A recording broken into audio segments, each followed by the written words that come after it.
भैया ने बहनों को 3,000 रुपया जैसे ही सरकार बनेगी मैं दूंगा।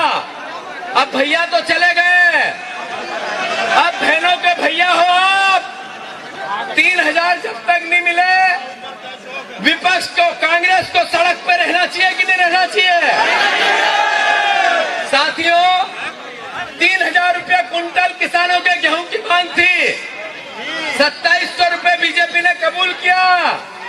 इसमें लिखा है 2700 रुपए पहली कैबिनेट में करना था कि नहीं करना था? जब तक नहीं करेंगे हम सड़क पर रहेंगे कि नहीं रहेंगे? 3100 रुपए धान का दाम, हर घर को रोजगार, 2 लाख नौकरियां, 450 रुपए का सिलेंडर, ये सब शिवराज जी चिल्ला चिल्ला कर कहते थे कि नहीं कहते थे? अब वो चले गए हैं, अब आ गए हैं महाकाल के मोहन। मैं आज महाकाल राजा के चरणों में वंदना, समृद्धि मध्य प्रदेश की, और बीजेपी अपने वचनों का पालन करे, मोदी की गारंटी का पालन करे, इसकी प्रार्थना करके आया हूं। और साथ ही साथ ये अंतर मन में संकल्प लेके भी आया हूं कि जब तक कांग्रेस के 51% वोट मध्य प्रदेश में नहीं होंगे, तब तक हमारे परिवार का एक एक साथी चैन से बैठेगा नहीं।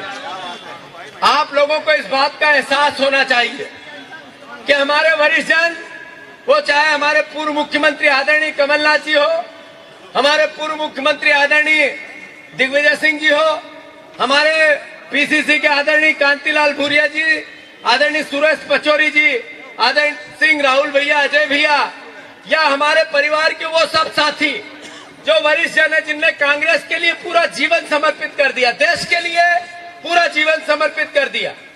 वरिष्ठों के सम्मान के साथ हम युवाओं का संकल्प है, हमारा दायित्व है, हम सब परिवार के लोग घर घर जाकर कांग्रेस के आइडियोलॉजी को हर अंतर मन में बसाए, प्रेम की, प्यार की।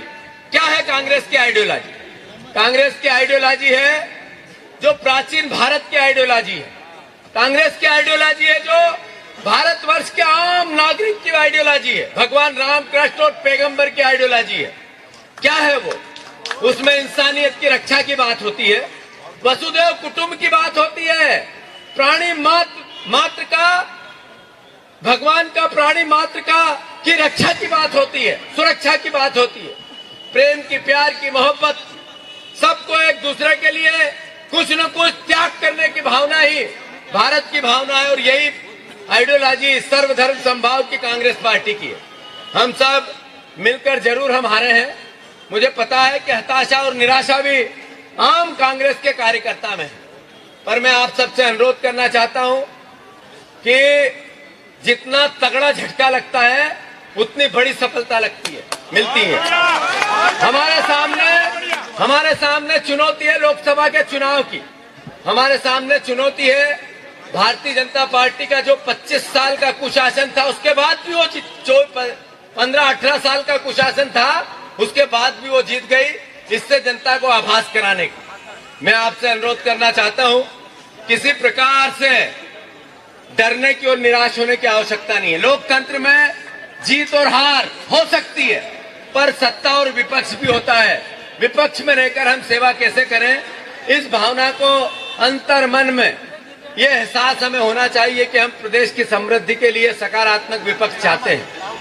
आज भारतीय जनता पार्टी के नेताओं का 2 दिन पहले फोन आया कि नरेंद्र तोमर जी विधानसभा के अध्यक्ष बनने वाले हैं, तो क्यों नहीं उनको आप निर्विरोध कर दें। हमने पहल की, सकारात्मक विपक्ष की भूमिका हमारे नेता प्रतिपक्ष ने इस भावना को विधायकों की सहमति से पूर्ण की कि हाँ निर्विरोध करते हैं। मैं मानता हूं ये हमारा पहला कदम है सकारात्मक विपक्ष का। आशा करते हैं आज पंडित जवाहरलाल नेहरू की तस्वीर मध्य प्रदेश की विधानसभा से हटाई गई और बाबा साहब अम्बेडकर की तस्वीर लगाई गई। बाबा साहब अम्बेडकर की तस्वीर लगाई, इसका हम स्वागत करते हैं।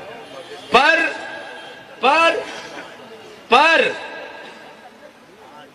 एक था जिनने आजादी के नायक आदरणीय महात्मा गांधी, जिनकी तस्वीर लगी थी। एक थे बाबा साहब अम्बेडकर, जो संविधान के निर्माण करने में सबसे बड़े प्रेरणा थे, और एक थे जिन्होंने भारत का निर्माण किया, भारत की आजादी के लिए कई सालों तक जेल में गए। अगर तीनों तस्वीर लगती तो क्या भारतीय जनता पार्टी को हो जाता। आप अटल बिहारी वाजपेयी की उस भावना को, जिन्होंने संसद में नेहरू जी की तस्वीर न देखकर अपनी बात पूरे देश के सामने रखी और फिर नेहरू जी की तस्वीर लगाई, क्या आज की भारतीय जनता पार्टी नफरत से इतनी भर गई है कि अटल बिहारी वाजपेयी को उस भावना की भी कद्र नहीं करती? मैं मानता हूं इसकी पूरे प्रदेश ने, पूरे देश ने निंदा करनी चाहिए कि पंडित जवाहरलाल नेहरू की इनने तस्वीर लगाई। पर हम स्वागत करते हैं बाबा साहब अम्बेडकर की, इन्होंने तस्वीर वहां पर लगाई। मैं मानता हूं हम सब परिवार के लोग इनकी नफरत और घृणा की राजनीति